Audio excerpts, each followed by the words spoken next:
Let's talk PARSIQ. Hello, everyone. Welcome to Let's Talk PARSIQ, and we're featuring our guest Magic Square today. This is our second community Twitter Spaces. We had one last week live from ETHDenver. Today, our guest will be Andre, the CEO and co-founder of Magic Square, and Emilius from the PARSIQ Business Development Team. Welcome, guys. Thank you. Thank you for having us here. Yeah, hey guys, nice to be here. Awesome. So, hello, Andre. Very pleased to meet you. This is our first time speaking. Talking to people just in the space, a lot of people are super bullish about Magic Square. So, just wondering, what can you tell us about your company? First of all, thank you for warm words. So, Magic Square is a Web3 app store.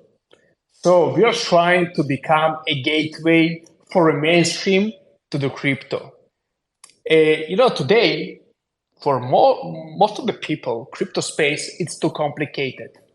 And we are trying to simplify the discovery platform for Web3. So every user, even if he's not coming from the crypto space, can easily find all the Web3 games, DeFi, NFTs, and it's easy to use this application on our store. So we are in a process of building the community that will actually use this application, and the developers that today, beside the fact that they need to build their application, they need to build the community. With Magic Square, what you can do as an app developer, you can just list your app in the store and get access to the community and all the tools that you need that will assist you to engage the community and build your own community on top of Magic Store. So we are really happy to see the industry growing. We have a lot of insights about how the users are using these apps, how they're finding it. And we are really happy to share this knowledge with our community and with developers that listing their apps in the Magic Store. Thank you.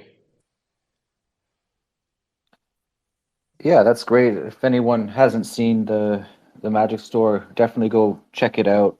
It's very curated experience, and they're trying to be like the sort of the Google Play, Apple App Store for crypto. So it's really, really interesting stuff. One of the things that I always like to ask founders, CEOs in particular, is what was the exact moment you came up with this idea to start the Magic Square, and then what happened next? So I'm in crypto space from 2013, and down the road, I invested in many projects. I involved in some of them, and for me, it's always like it have been one piece of the puzzle that is missing, and it's discovery. If we will take, for analogy, traditional industry, you can imagine the life of video creators without YouTube. If there is no YouTube, you as a creator, you need to build your own website and to drive all the traffic to your website. It's complicated. Why? Because the discovery is made by you on your website. YouTube assisting you to be recognizable, so people can find your content, watch it, and once the users watching your content, you're actually getting money from the YouTube. This is how it works. In crypto space, we have a lot of exchanges, a lot of data services like CoinMarketCap, CoinGecko, and others. But it's all of them are very good for tokens, token discovery, liquidity, but it's not for products. And for us, that we built the Magic Store, the idea was that we want people to focus on the products, not on tokens, because we believe that successful adoption of the tokens will be available only if the users will love your product. And for this matter, they need to find your product. And we started to build the discovery layer in Web3. And this actually is an app store. In our case, Magic Store is governed by community. So every single decision of the apps that listed in the store or major decisions about the future of the store is governed by our community. So we're trying to do things differently from the existing stores like App Store and Google Play. And the idea is to build the discovery layer. It assists us to understand down the road that people really need it. Because right now we see the usage patterns, how people actually using the store to find the apps, how they're using the store to understand if the app is trustworthy or not. And we're really happy that actually we have a very good product market fit. Because right now we see a high growth of development of the dApps from one hand, and the users are more striving to get access to the good apps. They want to understand if the app that they found is good or is a scam. So having our crowd, wisdom of our community and the validation process of our community is essential part of the store. So the store right now actually it's not just a discovery platform that we aim to build, it's also a retention platform because users, once they found the apps, they come in again and again to use the apps and types on the store. And not just to use the apps, they're getting rewards for using the apps and assisting the apps to grow. So this is what the motivation. And I think that a year from its inception, we see that our product that we build becoming popular. Great. Yeah. Thanks for that detailed explanation. I think like you're seeing a lot of people for chatting about you guys online, and obviously your social media is big. You got a vibrant Discord community. So that's great. Let's talk a bit about PARSIQ and Magic Square, because I know that we recently announced a partnership. So I'd be interested to know from both of your sides, how will the two teams be working together? Emilius? Yeah, of course. So actually, what the dev team of Magic Square liked the most about PARSIQ is our real-time API.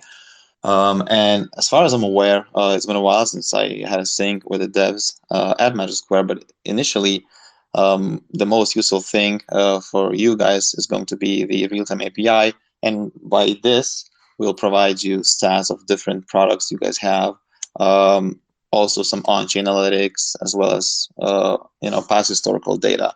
So of course the protocol of your magnitude is going to have a lot of on-chain data needs, and we just hope that we can initially start off with the lowest hanging fruits, which in this case is real-time on-chain data streams, but also evolve into your first and go-to data provider once other needs perhaps appear. So very excited about this one, and I was really happy that we found a fit between the teams.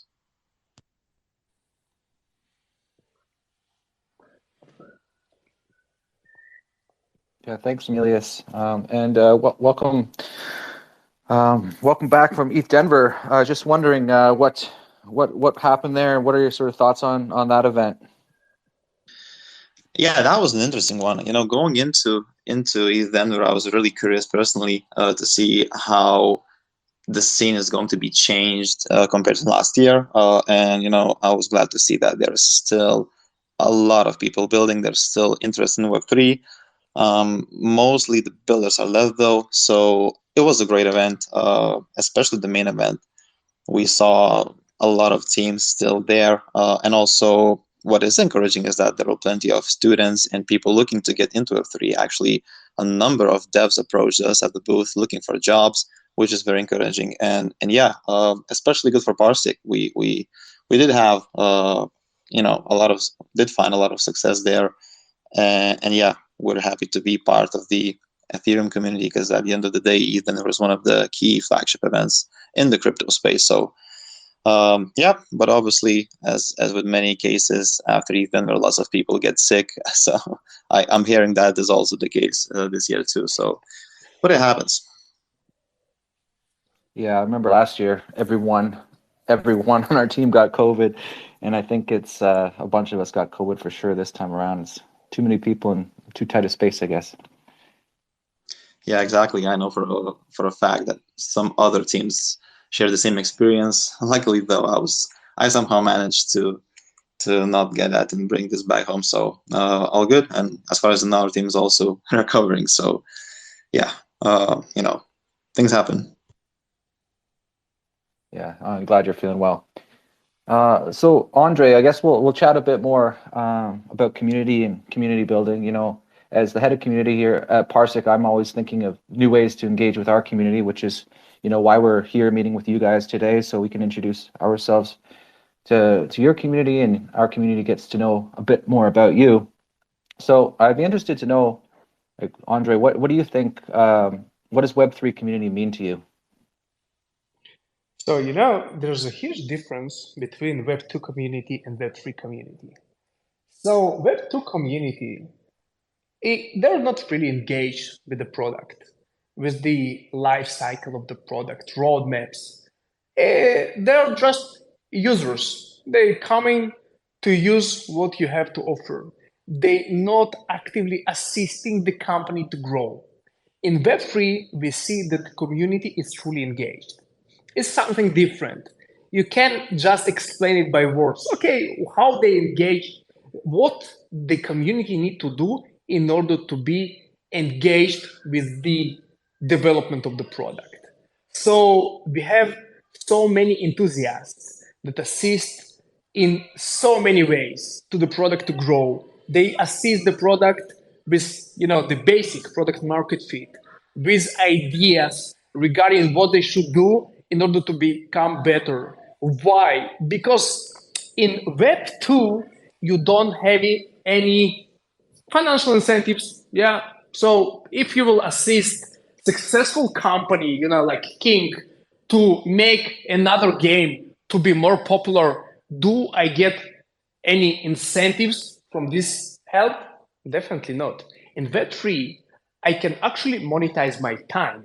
So if I will assist the product to grow and I believe in this product, I will use the tokens, I will buy them, and etc. It's not a financial advice in any case, yeah. But we have, like, why it's not gaming, it's GameFi. Why it's DeFi? Because I have a financial part in each one of the cases that I can monetize my time. So in this monetization combined with the will of the community to be involved, it's created and amazing opportunities for both for projects that looking for the community and community that want to assist a good project to grow and to get rewards for this assistance. So this is, in my opinion, the huge difference between Web2 and Web3 communities. And when we are talking about, you know, Magic Store communities, we see that community is super engaged and they're interested in this project, and they're coming to find, let's call it the next big star. They want to understand how they can contribute to the projects, and yeah, what the rewards that they can get from this assistance. This is in a nutshell.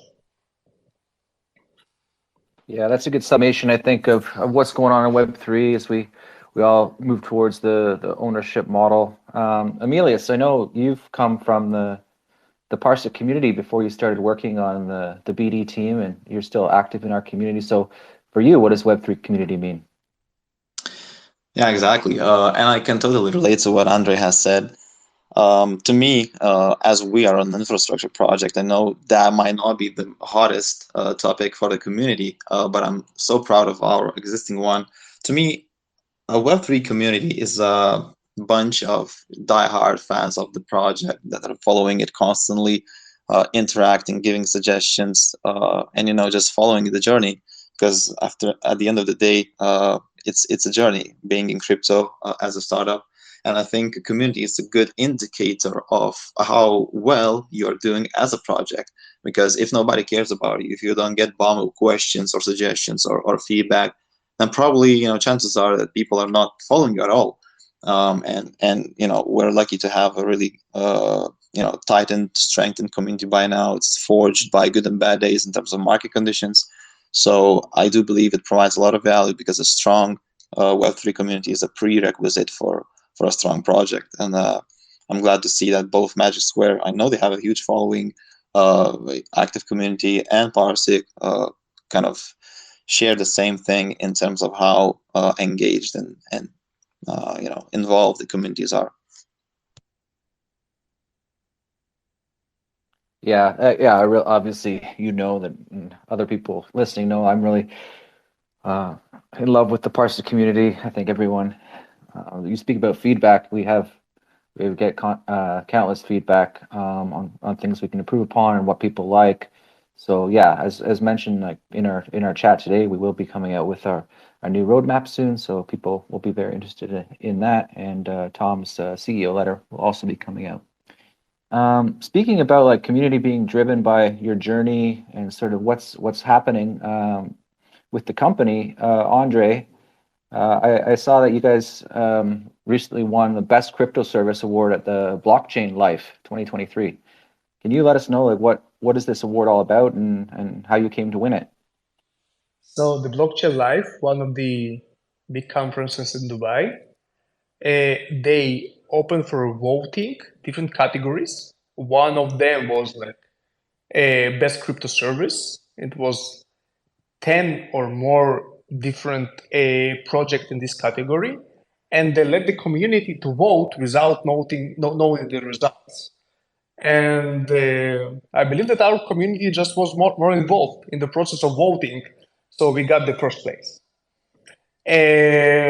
So to be like the best in the category, it's always nice. Always nice to get rewards for your hard job. And actually, the reward, it's not me as a founder that came to the stage. It's the reward for our team and doing an amazing job. And I think that we just talked about the community. And everything starts with your own team, how involved they are with your project, how if they love it, if they truly believe in what you're doing. And I think that we are coming with a different concept. It's not like we are not a DeFi project, we are not a gaming, we are a discovery platform. Yeah. And our team is truly believe that we are coming to reshape the way people using crypto, and we are making crypto more accessible. So this is like this reward is for our team. They're doing an amazing job, and I really honest to have our team on board with us. Yeah, it must make you feel like you're on the right path, for sure. And I'm curious, does anything like after you win an award like that, do you get more people approaching you to chat and wanting to be listed on your store? I think yes. Generally, we are using co-marketing approach. So first of all, we are very collaborative as a store. And every single application that listed in the store, we are trying to assist them with different marketing efforts. But from other hand, once you as an app that listed in the store will announce on your social media that you're listed in the store, it will attract more eyeballs from our community to your project, and vice versa to our project as well. So we're growing organically, and this organic growth during the last 3 to 4 months is brought a lot of attention and brand awareness to us. So I think that we're in the pace of listing 200 apps per month. Every single is organically, and it makes a lot of sense for apps to be listed in the store. Why? What is your goal as an app? To get as many users as possible. Yes. So if this is your goal, listing on Magic Store, it's free. We're not charging money. We're not charging fees like App Store. It's completely free for a lifetime, and you're getting more exposure. So after all these kind of events, that we are getting more noticeable, we are getting more traction to the store from both communities, from the app developers and the users. Nice. And when on your store, like when you're looking at these like favorite game sections and things like that, are these displayed by sort of data where the most favorite game or the top ones are the ones that people are interacting with most on your store? Yeah, yeah. So first of all, in our store you have all kinds of apps and apps, games, NFTs. You can find all the categories. Yeah, I can tell you that the most popular category is games. More than 70% of all the traffic related to games, that looking after games, using and playing the games on the platform itself. What is the difference between the store and let's call it app directory? We are not a directory. Why? Because you as a team, you need to list your app in the store, and our community need to validate your app before it officially listed in the store. Yeah. So you're engaged as a team, and then your app is accessible in the store, and the users can use the app inside the category that's called your personal space. Your personal space is it's your favorite apps that you can use them inside the space. You're not redirected to the third party. You're using all the apps inside the store without leaving it. The user experience it's way better because you're not jumping between different tabs. And the users that using the apps getting benefits from the usage of the apps in terms of our internal currency. Yeah, they're getting karma. Karma it's our internal currency, and this internal currency on a daily basis converted to real money. So this is the reward that I told about in the early beginning. So people rewarded for contributing to the platform. That's great. So I guess everyone listening should definitely go connect their wallet and get signed in and start trying out your apps and games and that sort of thing. It's interesting to hear you say that 70% of the users are interested in Web3 gaming, because you keep hearing that Web3 gaming is not quite there. There's no good Web3 games, but then at the same time you're reading all the news, the massive funding and the plans from all these different game development companies to get into Web3. So it's definitely interesting to hear that your data backs it up, that that's what people are interacting with. The data it's at the end of it, it's very simple. In our planet, it's 3.2 billion gamers. Yeah, so almost all of us playing games. It's so obvious to come and play game, and people, yeah, they come in to find games. And if you can monetize, I'm talking about again about monetization, monetize your time playing the game, it's amazing because you have combination of fun, yeah, that I'm enjoying the playing the game, and the finance that I can monetize my time. And if you take a look at the statistic of App Store, you will see that more than 90% of the traffic, and they have almost 250 million daily active users in the App Store, they're related to gaming. So the gaming is the most popular category on earth. And the second one is DeFi. Why? Because DeFi in the crypto world it's became a very trendy category, but still it's way behind the gaming. Yeah, thanks for your additional insights there. Yeah, it's probably overused to say it at this point, but you always hear how gaming's bigger than movies, music, entertainment, and all this combined. So definitely good to point out. Emilius, just turning our focus on PARSIQ for a moment. I know that we're busy building stuff as well. Last year we came out with Tsunami API. Now a big focus of ours is data lakes. Could you maybe talk a bit about data lakes, in particular our NFT data lake that just got released across all of the chains we support? Yeah, of course. So, initially we announced and released the NFT data lake on Ethereum.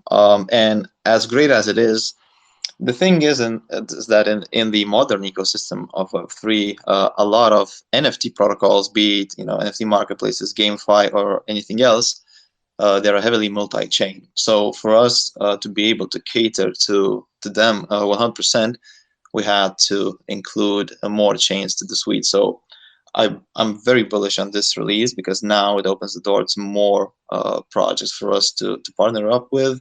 There have been at least quite a few, looking and waiting for us to introduce NFT data lake to more chains.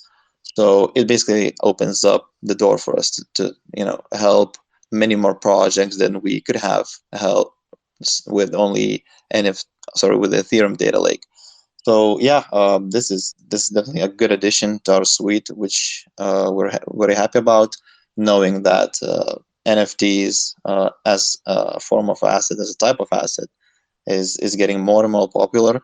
Just like Andrei said, gaming is still very heavily looked after in the Web3 community. So us having a tool to help most of the GameFi projects that are at least on EVM chains is a huge weapon in our suite of products, and it has been great to have this included to PARSIQ's APIs.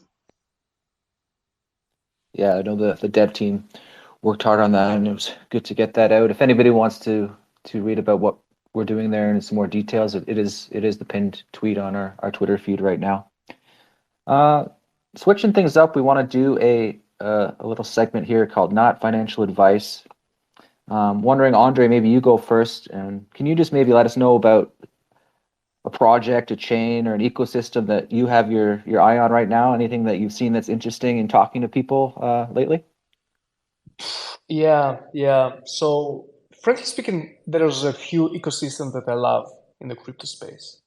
I love BNB because it's they're super supportive, and we're really on a daily basis we're getting a huge support from the BNB ecosystem. I love Avalanche and Polygon. I love Cosmos. And I love the development in the new ecosystems of Starknet, Aptos, and Sui. A lot of eyeballs on these few projects. So I love the new ecosystems. Yeah, I love play and new ambitious projects that having all the giants like Ethereum and Polygon that's super active and BNB, they're still building and shaping or reshaping the future of money. Yeah, because it's first of all, if you will ask people about the short term vision for the crypto, yes, it's payments. It's easy to do transfers, and with all the CBDCs that we will see in the nearest future, we will definitely crypto. It's a matter of payment. Down the road, crypto or Web3, I do believe, that we have three evolutions. The first one, we moved from the low tech, to the high tech or Web2. And this was the massive revolution started from 90s and massively adopted in 2000s. And today we're in a huge revolution of moving from Web2 to Web3. So down the road, in 10 years from now, I believe in everything Web3. Why? Because this is the way to go. This is the way to interact with Generation Z and the younger generations. They want to own their own data, they want to own their assets, and they want everything to be secured and transparent. So we just started the run. There's a lot of people that I hear all the time, we are too late. I think the industry is not started yet. The huge wave of adoption will come. The next bull run, by the way, I do believe that will be pushed by the games. Yeah, more good games will come to the market and more people will join us. We will see reshape of the NFT industry, and will push all the categories and more people to join the crypto evolution. So yeah, this is how I see it.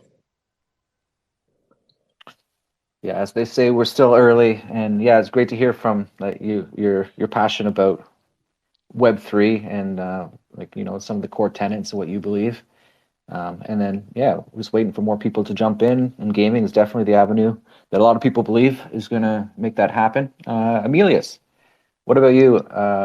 Anything like maybe yours at ETHDenver, any projects you're interested in, or chains, ecosystems, that sort of thing? What are you thinking? Yeah, of course. So, I mean, it's in terms of ecosystems, it's really hard to pick one. There are so many great ones, just like again Andre mentioned. If I had to pick a few of the ones I use personally the most often, I would probably go with BNB and Arbitrum. Actually, Arbitrum is to me it's a fantastic ecosystem. The security of Ethereum and the scalability of Arbitrum.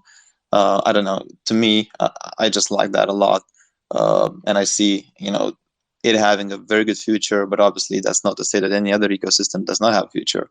So yeah, but in my point of view, one area and type of project that is quite overlooked right now, I would probably go with launchpad projects, and here's my logic.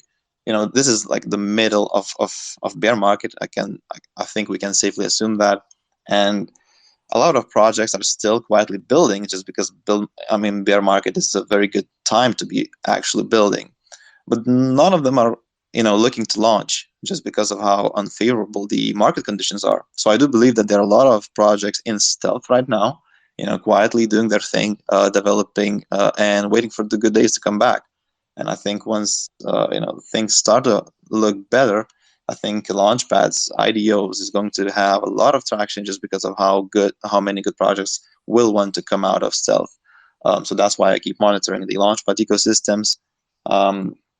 In particular, as this NFA section, I'm looking at the Trust Swaps ecosystem. They have recently launched one IDO, which initially got a lot of success. I think the token did 42x, in terms of all-time high value. So yeah, I think the signs are there that we are about to get a new influx of good projects coming to Web3 once the market is looking much better than it is right now. Yeah, I think we're all waiting for the days for the bull run to return. So we'll keep waiting patiently and learning more as we wait. So this brings us to our next section we wanted to call Confirm or Deny. First, for you, Andre, people are super excited for your token launch. Can you maybe tell us about your token, and can you confirm or deny that it's going to happen in 2023? We really hope that it will be realized in 2023. It heavily depends on the market conditions, because if project doing the TGE during the bear market, you need to fight with the market, because in this case you have two verticals. The first one, your product and its adoption, and then your token. And to fight against the trends, it's very difficult. So we always monitoring the market to understand if the market conditions are good enough for listing the token, and based on different scenarios, people, some of the people thinking that by the end of 2023 we will see another bull run, so we are waiting for it. So about the token itself, as a marketplace, our flexibility with tokens is very impressive. So the major use case for the token is our advertisement. So we have a lot of users, they're using the platform, they're using the applications, and we know exactly what are the use case, what are the profiles of the users that using, for example, games. I know if Emilius, for example, is a gaming person or a DeFi person, how much time is spent on each category. So everything is non-PII, not personal. We're never will disclose with the user, but we know the profile. This wallet is active in games. The second parameter is karma. Karma, if the user have a very high karma, it means that the user is active. And you as a project, you want to target active users. So we will offer developers to target specific users based on their profile and based on their activity. And everything is implemented through our token. So the project will spend our tokens, but it's not the end of the game. Every 24 hours, we will log these tokens for 12 months. By doing this, we will actually control our circulating supply. And this is one of the most important goals for the project, to control the circulating supply. The other side, the users that want to earn karma, and to earn even more karma, they need to stake our tokens in order to support the project. So this one time again, we want to control our circulating supply. We have more tools on our side. For example, I mentioned that our goal is not just to bring the users to the platform. We want them to be active. And what you as a user is looking for, okay, you have information about the apps. Now what? What I'm doing here on the daily basis. So we created magic activities. You as a project, you can create any activity like trading competition, different competition, bug bounties, airdrops, and much more in a few single clicks, and make it available to the magic community. So once you as a user, you want to get access to these categories, you also need to stake tokens in order to affect the decision that made by our company. So the tokenomics is very interesting in a few ways. The first one, how the users and community actually using the token, how the token incentivize most of the communities to use the platform, and how the token actually can cause to the network effect. Network effect, this is the most important part in every project, that people actually starting to generate content and to be more active because you're using your token in the right way. So this is our general direction and general approach to the company. Yeah, thanks for the explanation. I think everyone's sort of knows about market conditions and token launch, and when it's a bull market, everyone that wants to buy the token automatically will have more money to spend. So we'll keep our community posted on any information you guys put out on the token launch in 2023 or beyond.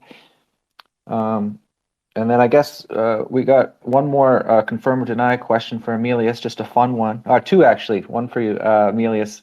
You celebrated your birthday last week in Denver. You went to a Mexican restaurant to celebrate it. Can you confirm or deny that someone on the PARSIQ team paid for your meal? That's a funny question. Yeah.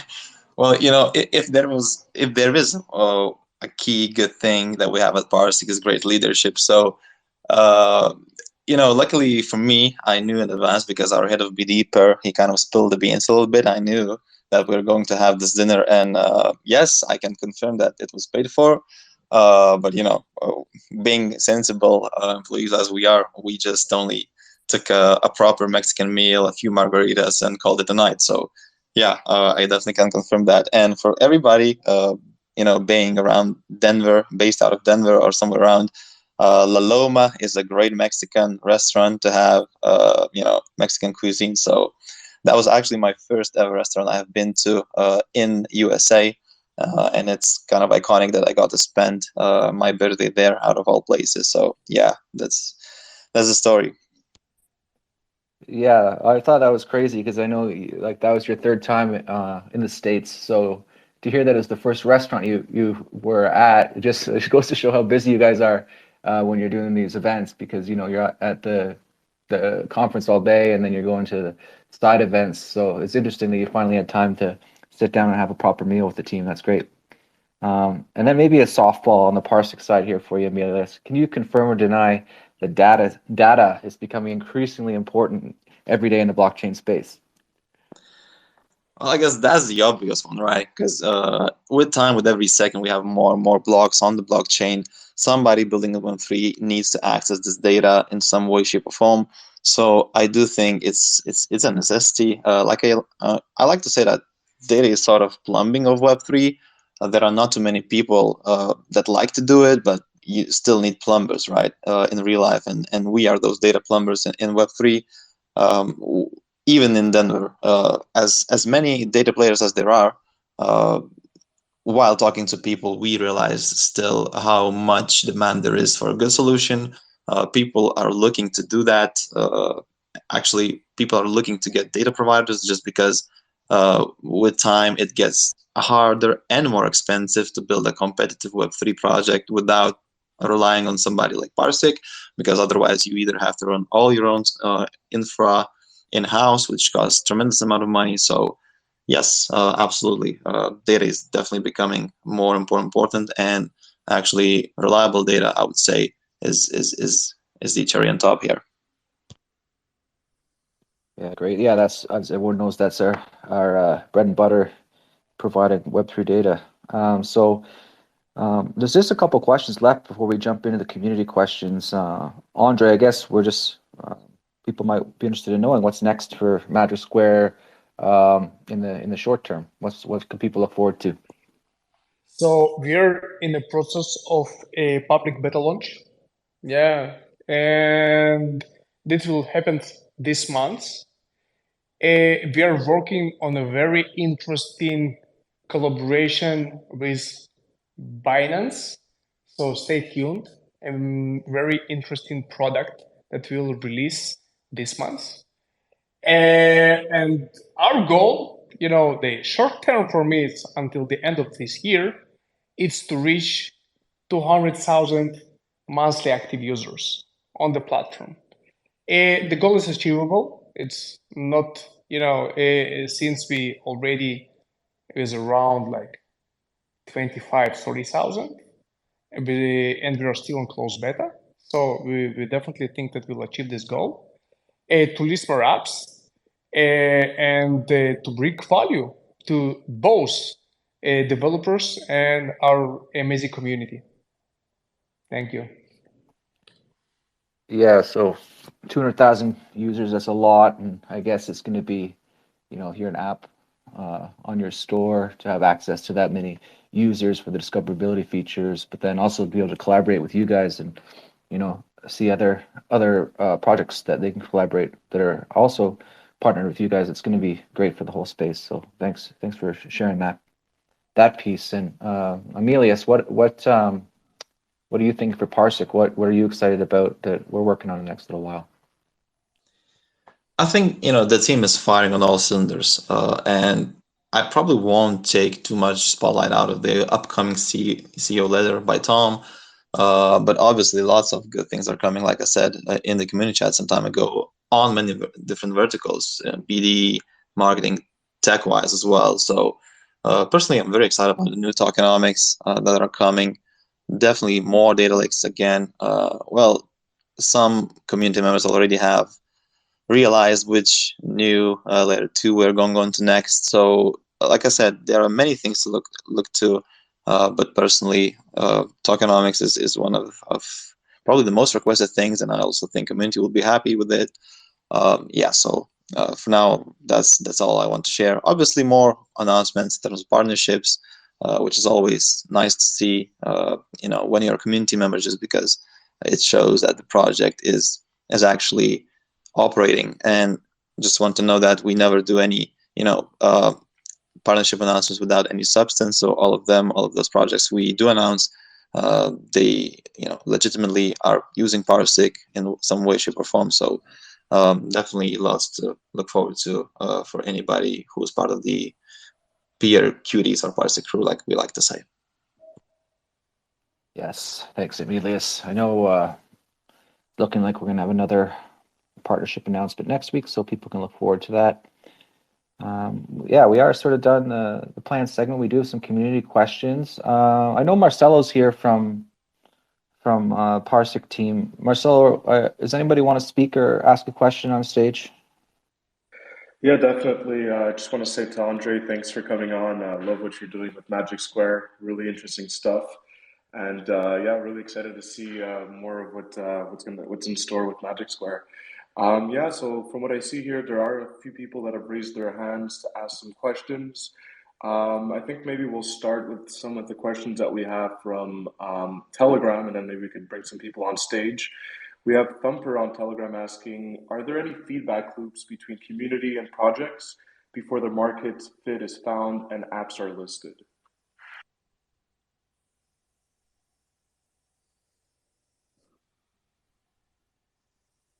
Yeah, and this would be for Magic Square, Andre. So if, yeah, I would love to hear your perspective on that. Can you repeat, please? Because Yeah. I hear you pretty weak. Yeah, can you improve, please? Your voice? Yeah, Thank you. definitely.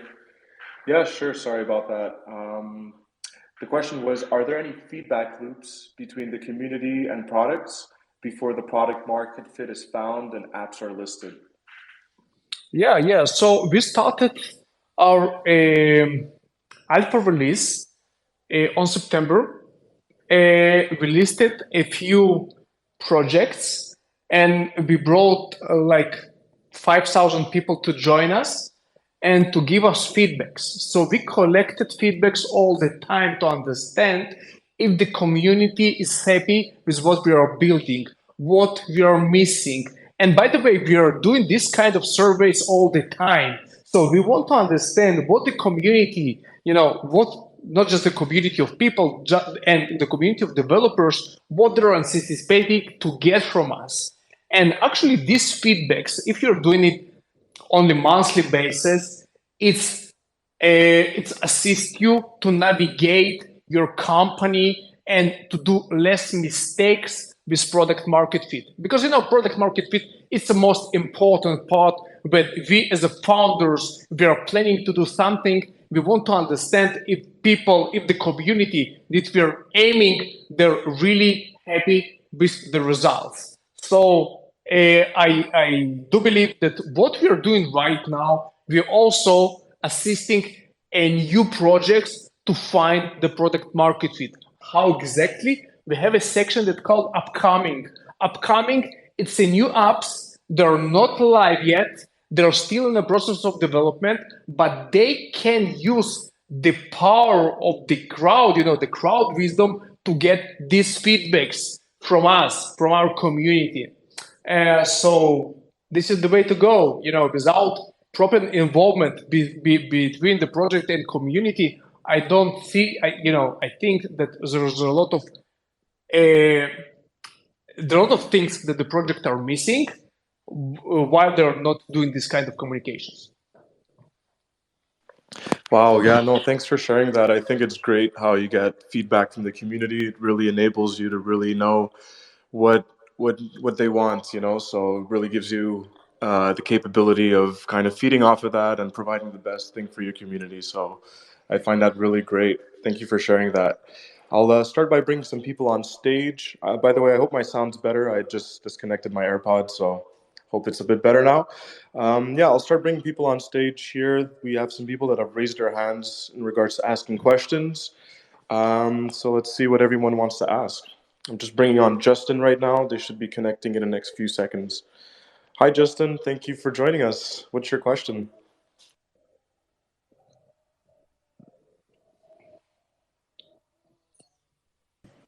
Yes, sir. Okay. Thanks for bringing me up. Okay. So my question is, just wanted to know, what were your motivation before actually creating this project? Like, what do you actually focus on achieving on actually creating this project? Can you tell us what project? Magic Square or PARSIQ, or both? For both, actually. Okay. Emilius, you want to start? Yeah, sure. So as I briefly touched upon, data is a prerequisite for anybody building in Web3. We are just trying to save people a huge hassle of accessing blockchain data because it's still, the access to it is unoptimized. As our CEO Tom has mentioned, Google is a good example. Before Google in Web 1, there was really not a lot of optimization going on around data around Web 2 in the Web 2 space. People were just using libraries and lists basically to look for relevant information. And once Google came around and the search engine started to get optimized, that's when data started to become usable and actually relevant. So we're trying to do sort of a similar thing in Web3, trying to scale the ecosystem and help it blossom by allowing devs to focus on what they're actually building instead of having to do the chore of accessing data. And yeah, basically that's the core idea. We're just trying to be one full suite data provider that most projects building in crypto, especially for now on EVM, but lately down the line on most of the commonly used chains, will have the chance to just plug in, get the data they need, and build what they actually want to build, and not spend hours and huge amounts of money just to lay down data infrastructure and only then start building the core product. So that was our vision, and I think we're very well positioned to be one of the key players in the data space, which is, by the way, growing heavily, which means that other people see the same thing. Luckily, we have a first mover advantage, and yeah, looking forward to really doing some good impact to the whole crypto sphere with what we're building. Yeah. So from our side, we always wanted to make the crypto space more simple and accessible to mainstream. Even today, if you want, for example, to play a Web3 game and you heard that it's cool, you can make some money, what is your options to find this kind of games? To go to your browser and Google it, okay, what are the best to play game, what are the best play to earn game in 2023? This is not exactly the user experience we want to provide our users. So we decided to build an app store that will be serve our community as a main discovery layer, that you can find all your apps and games in one place, and all the applications that you can find in the store, they're supposed to be validated by our community, so you can trust them. And down the road, we see that this is exactly the missing piece of the puzzle. Users are really using our platform to understand if the app that they found is good enough or not, to see the feedbacks and reviews that provided by other community members. And it's like, for example, you want to buy a new headphones, and you're going to Amazon to check if these headphones are good or not. Today, a Magic Store doing the same function, just to let you know if the game or app that you found on the soundbar is trustworthy or not. And this is actually the main feature. As I explained, we have much more to offer to the both of the communities, but this was the initial motivation. Thank you. That was a great question, Justin. Thank you for asking that, and beautiful answer by Emilius and Andre. Thank you so much. I also just want to say we're going to be taking questions for the next couple of minutes, as we want to be respectful of Andre's time and everyone here. So we'll take on another question or two, and then we'll have to unfortunately start closing up the Twitter space. I'll bring on another person for their next question. I have John Ricky here coming on stage.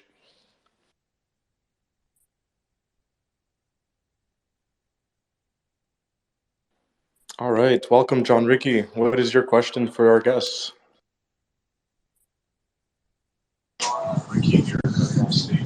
Hello, can you hear me, sir? Yes, sir, loud and clear. My question is, how will you build a strong relationship with community, and let us know how your project can get involved through the cryptocurrency and NFT community? This is my question. Right, so how to build a strong community in the NFT world, in the crypto world, is that it? Yeah. Perfect. Yeah, maybe Not sure if maybe Casey would like to answer that as our head of community here at PARSIQ. Then maybe we could pass the mic to Andre. Yeah, sure. Thanks very much for the question. I think, anyone that is part of the PARSIQ community now, I would hope say we have a strong community that's been built right from the start of the project. I think one of the things that we do, of course, is we have a fully doxed team. Every team member is pretty much available to talk to. CEO does regular AMAs. We're running these regular Twitter Spaces now. Some of the other things we do, we have a community member of the month. We're doing different incentive programs for our community all the time. So for us, it's just about letting people know what we're doing, what we're building, being transparent, and give them the hopium they need for the future, because we are busy building things. We do have a vision. You'll see more of that in the upcoming roadmap, and the other thing, we're certainly willing to take any feedback from anybody. If anybody thinks we can do things better, they can let us know. But yeah, for us, I think we're in a good spot with our community right now, and we really cherish them for spending the time with us. So that's pretty much what I think about community and how we're going about it at PARSIQ. Yeah, no, that's a great answer. As a community manager here too at PARSIQ, I think it's really about engaging the community, finding ways to whether hosting activities or hosting Twitter Spaces like what Casey had mentioned, constantly providing updates and, new things that are coming up and keeping everyone engaged, But definitely, I'd love to hear Andre's take on that. Yeah. Thank you, guys. So about the community. Community, it's a true heart of every project. Without the community, you can do nothing actually. Yeah. So building community, it's a real value for us. Why? Because first of all, we are community driven. As I mentioned many times, every decision in the platform made by community, starting from listing of the applications and until more complex decisions related to the future of the platform and priorities, our development priorities. So in order to engage with the community, they need to see, first of all, that you're transparent. Yeah, and that everything that you're saying you're doing, they can track it. They see the feedback from your side all the time. This is why we have we have community managers that working with our community 24/7 in all parts of the world, and you need to provide value. They need to see that what you're doing, there's a real need for what you're doing, as we talked about the product market fit. And once you have combined the necessity for your platform, transparency, and potential to grow, the community will come. You just need to build it, to keep communicating everything that you're doing with your community, and they will support you. This is how actually, every project they need to do the same if they're planning to grow the community, especially if they're aiming to become a B2C, business to client type of a business and not a B2B one. So yeah, this is my take. Thank you. Thanks for the question. Yeah, I guess we're almost at our time, so we'll have to end it there. There's great questions about community. I think everyone knows, like Andre said, really is the heart of Web3. So we're all doing our best to support our community and building our projects that will make the community happy now and in the future. So I guess I just want to say thanks everyone for tuning in today. Thanks to Marcelo for jumping in and getting those extra questions on for us, and thank you very much to Emilius from the PARSIQ side and Andre from Magic Square. It was really great hearing from both of you on what's coming up in your projects and getting a chance to learn more. Thank you. Thanks a lot, Tom. Thanks a lot, Emilius. And good luck for both of us. Thank you, guys. Thank you for our listeners. Pleasure. Yeah. Okay, perfect, guys. Well, everyone have a great day. Take care. Bye-bye. Let's talk PARSIQ.